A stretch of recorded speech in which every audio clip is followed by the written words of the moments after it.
అయోధ్యలో నిన్న ప్రాణ ప్రతిష్ఠ జరిగిన తరువాత ఈ రోజు నుంచి సాధారణ భక్తులకు కూడా దర్శనానికి అనుమతినిచ్చారు. నిన్నంతా ప్రాణ ప్రతిష్ఠ ఉండటంతో కేవలం వివిఐపి మాత్రమే అక్కడికి వచ్చారు. సాధారణ భక్తులకు 23వ తారీఖు నుంచి పూర్తి స్థాయిలో దర్శనం ఉంటుంది అని చెప్పారు. అందులో భాగంగానే అన్ని ఏర్పాట్లు చేశారు.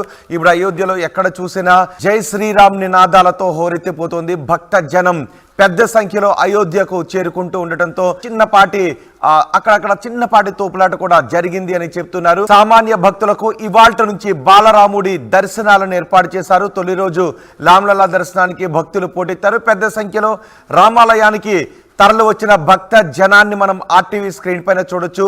అర్ధరాత్రి నుంచే ప్రధాన ద్వారం దగ్గర వేలాదిగా జనం వేచి ఉన్నారు.